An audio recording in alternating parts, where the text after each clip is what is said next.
All right, let's talk about one of the most powerful yet kind of hard to define concepts in all of music, the groove.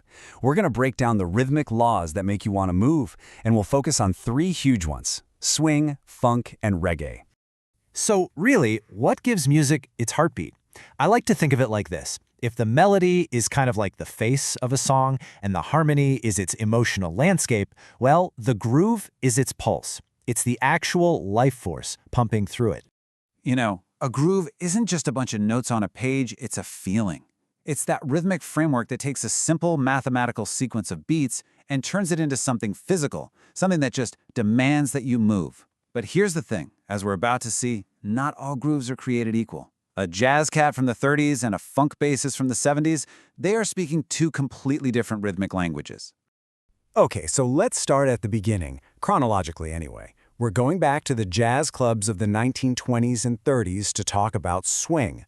Its entire identity, its whole vibe, is built on moving away from what we call straight time. You can see the basic difference right here. A straight beat is just chopped in half, nice and even, right? One and, two and. Super simple. But a swing beat? That's divided into three parts, and this triplet foundation is what gives it that lopsided, long, short pulse. It's what gives the music that unmistakable lilt. So how do musicians actually create that feel? Well, it's a pretty simple but totally brilliant little trick. You take a beat, you mentally break it into three little pieces. You play the first part and the third part, and, this is the crucial bit, you leave that middle one out entirely. That little bit of empty space is where all the swing comes from. And that feeling is built by the entire band working together. You've got the drummer keeping that triplet pulse going on the ride cymbal, that classic spang-a-lang sound. Underneath that, the bass player is laying down a super steady 4 beats to the bar foundation. And then the snare drum comes in with this light, springy little punch on beats 2 and 4. When you put all those pieces together, what do you get? You get this feeling of constant forward motion. It's not aggressive, it's just smooth. It's kind of like a rolling wheel that's always pushing ahead. All right, let's jump forward in time. We're heading to the late 1960s and the rise of funk.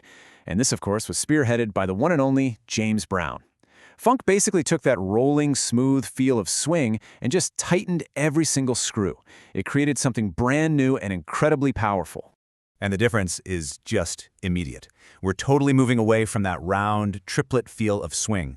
Funk is built on a super precise grid of straight 16th notes. It feels sharp, interlocking, almost angular.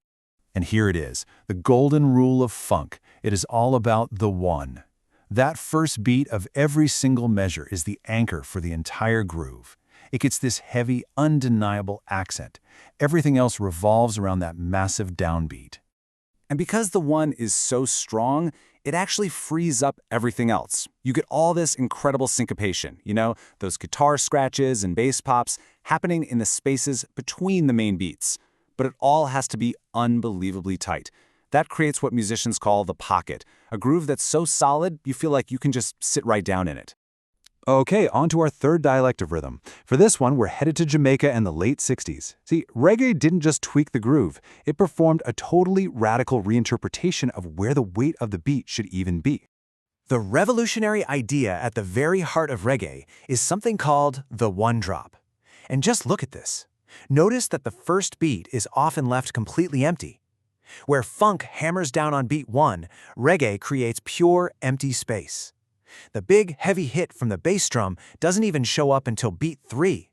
So the whole rhythmic center of gravity just shifts. You've got the one drop landing on beat 3, and then you have the skank, that unmistakable guitar or piano chop that hits on the offbeats.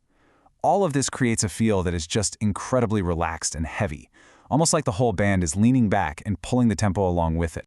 So, there we have it. 3 completely different ways to create a physical, irresistible rhythm. Let's put them all side by side and really see what makes them tick. This table really just brings it all together, doesn't it? Swing is all about that rolling triplet, and the emphasis on the backbeat. Funk locks into a super tight 16th note grid, all held down by the power of the one. And reggae finds its heavy, relaxed vibe by leaning way back on beat 3 and the offbeats. 3 genres, 3 totally different roadmaps for how to make you move. Ultimately, even though their mechanics are so different, they all share the exact same fundamental purpose. They're the alchemy. They are the human element that turns the cold mathematics of time into the irresistible urge to move. So now you have the blueprint. You can actually hear the architecture behind the feeling. The next time you put on a record, what rhythmic code are you going to be listening for? What's that heartbeat telling you?